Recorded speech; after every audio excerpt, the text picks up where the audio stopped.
નમસ્તે બાળમિત્રો, આજે આપણે કરીશું ગુલાલ ગુજરાતી પાઠ્યપુસ્તક ધોરણ 4 પાઠ 10 લોખંડી પુરુષ સરદાર પટેલના પ્રશ્નોના ઉત્તર એક્સરસાઇઝ. ચાલો કરીએ. વાત પ્રશ્નોની. 1. પ્રશ્નોના ઉત્તર લખો. પ્રશ્ન 1. સરદારનો જન્મ ક્યારે અને ક્યાં થયો હતો? તો જવાબ આવશે. જવાબ 1. સરદારનો જન્મ 31મી ઓક્ટોબરે ઈસવીસન 1875માં નડિયાદમાં થયો હતો. પ્રશ્ન 2. સરદારના માતા પિતાનું નામ લખો. જવાબ 2. સરદારના માતાનું નામ લાડભાઈ અને પિતાનું નામ ઝવેરભાઈ હતું. પ્રશ્ન 3. બેરિસ્ટરનો અભ્યાસ કરવા વલ્લભભાઈ ક્યાં ગયા? જવાબ 3. બેરિસ્ટરનો અભ્યાસ કરવા વલ્લભભાઈ વિલાયત ગયા. વિલાયત મતલબ વિદેશ, ફોરેન. પ્રશ્ન 4. પટેલ આઝાદીની લડતમાં કોની સાથે જોડાયા? તો જવાબ આવશે. જવાબ 4. પટેલ આઝાદીની લડતમાં ગાંધીજી સાથે જોડાયા. પ્રશ્ન 5. વલ્લભભાઈ સરદાર શાથી કહેવાયા? જવાબ 5. વલ્લભભાઈ પટેલના નેતૃત્વ હેઠળ ચાલેલો બારડોલી સત્યાગ્રહ સફળ થતાં ગાંધીજીએ તેમને સરદારનું હુલામણું નામ આપ્યું. ત્યારથી તેઓ સરદાર તરીકે ઓળખાવા લાગ્યા.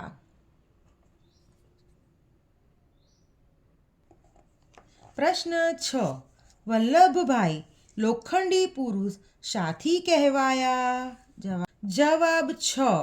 વલ્લભભાઈ પટેલે પ્રેમથી, ધીરજથી અને નિડરતાથી દેશના 565 જેટલા દેશી રાજ્યોને ભારત સંઘમાં જોડવાનું અઘરું કામ પૂરું કર્યું, જેથી તેઓ ભારતના લોખંડી પુરુષ કહેવાયા.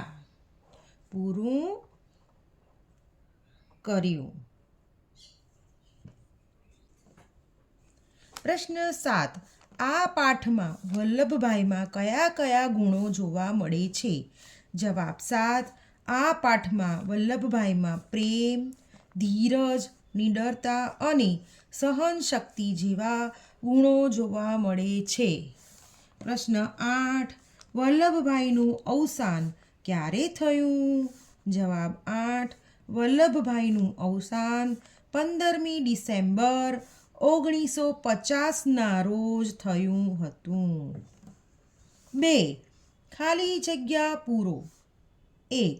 સરદાર પટેલ ખાલી જગ્યા સાથે આઝાદીની લડતમાં જોડાઈ ગયા. તો આન્સર આવશે ગાંધીજી. તો સરદાર પટેલ ગાંધીજી સાથે આઝાદીની લડતમાં જોડાઈ ગયા. 2. વલ્લભભાઈ આઝાદ ભારતના પ્રથમ ખાલી જગ્યા અને ખાલી જગ્યા બન્યા. તો શું આવશે? શું બન્યા હતા? ગૃહમંત્રી અને નાયબ વડાપ્રધાન. તો વલ્લભભાઈ આઝાદ ભારતના પ્રથમ ગૃહમંત્રી અને નાયબ વડાપ્રધાન બન્યા. 3. વલ્લભભાઈએ ખાલી જગ્યા મંદિરનું પુનઃનિર્માણ કરાવ્યું. તો સોમનાથ. તો વલ્લભભાઈએ સોમનાથ મંદિરનું પુનઃનિર્માણ કરાવ્યું. 4. વલ્લભભાઈની ખાલી જગ્યા પણ ગજબની હતી. તો શું આવશે? સહનશક્તિ. તો વલ્લભભાઈની સહનશક્તિ પણ ગજબની હતી. ભાષા જ્ઞાન. 1. વચન બદલો. વચન મતલબ જો એક વચન હોય તો બહુવચન કરવાનું, બહુવચન હોય તો એક વચન કરવાનું. ઇંગ્લિશમાં સિંગ્યુલર, પ્લુરલ. ઓકે, તો ચાલો કરીએ. 1. પુરુષ. પુરુષ કેવો? એક વચન છે, તો એનું થશે બહુવચન પુરુષો. 2. શાળા, શાળા એક વચન છે, તેનું બહુવચન થશે શાળાઓ. 3 વકીલ, વકીલ એક વચન છે, તો એનું આપણે બહુવચન કરીશું વકીલો. 4 કીડી, કીડી એક વચન છે, તો એનું આપણે બહુવચન કરીશું કીડીઓ. 5 મંદિર, મંદિર પણ એક વચન છે, તો એનું બહુવચન થશે મંદિરો. 6 ઝાડ, ઝાડ એક વચન છે, પણ એનું બહુવચન પણ ઝાડ જ થશે. બાળકો, અમુક શબ્દ એવા હોય છે કે તેનું એક વચન અને બહુવચન સરખા જ થાય છે. અહીં આપણે ઝાડ એક વચન છે, તો તેનું બહુવચન આપણે ઝાડો ના લખાય.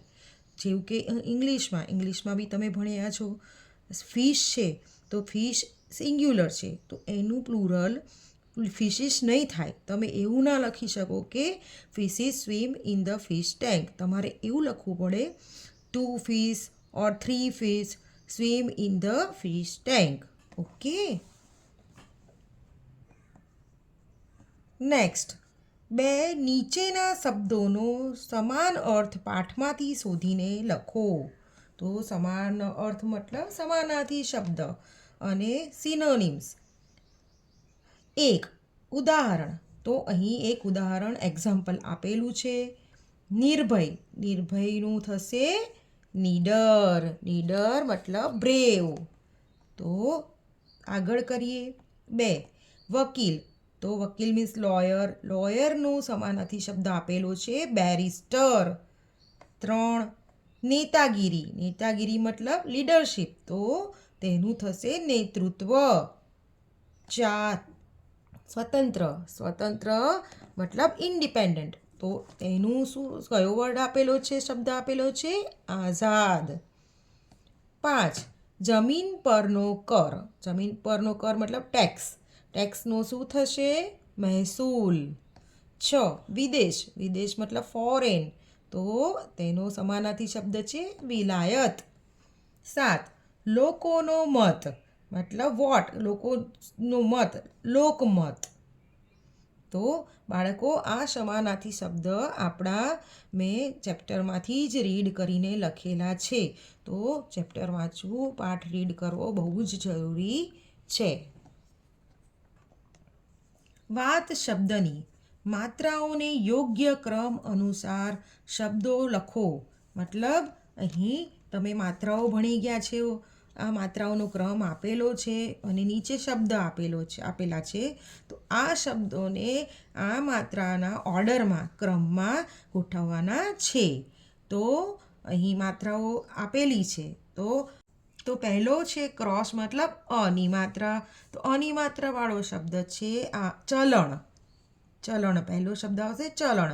પછી આવશે આની માત્રાવાળો શબ્દ, તો આની માત્રાવાળો શબ્દ છે ચાતક, તો ચાતક.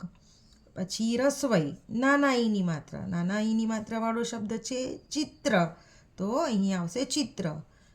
દીર્ઘઈ, દીર્ઘઈ એટલે મોટો ઈ, મોટો ઈની માત્રાવાળો શબ્દ છે ચીવટ, તો અહીં આવશે ચીવટ. રસવઉ, રસવઉ એટલે નાનો ઉ, નાના ઉની માત્રાવાળો શબ્દ છે ચૂપ, તો અહીં આવશે ચૂપ. દીર્ઘઉ, દીર્ઘઉ એટલે મોટો ઉ, મોટો ઉની માત્રાવાળો શબ્દ છે ચૂક, તો અહીં આવશે ચૂક. એની માત્રાવાળો શબ્દ છે ચેતન, તો અહીં આવશે ચેતન. આઈની માત્રાવાળો શબ્દ છે ચૈલ, તો અહીં આવશે ચૈલ. પછી આવશે ઓની માત્રાવાળો શબ્દ છે ચોક, તો અહીં આવશે ચોક. ઔની માત્રાવાળો શબ્દ આવશે 14, તો અહીં લખીશું 14. નેક્સ્ટ, વાત લેખનની. 1 નીચેના શબ્દોનો ઉપયોગ કરી વાક્ય બનાવો. 1 નીડર, તો તેના પરથી વાક્ય બનશે સરદાર નાનપણથી જ નીડર હતા, નીડર એટલે બ્રેવ.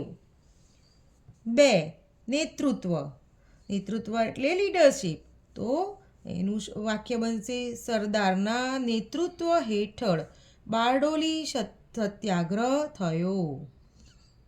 3 સ્વતંત્ર, સ્વતંત્ર મતલબ ઇન્ડિપેન્ડન્ટ, ભારત સૌથી મોટો સ્વતંત્ર દેશ છે? 4 વિદેશ. વિદેશ તો વિદેશ મતલબ ફોરેન, વિલાયત.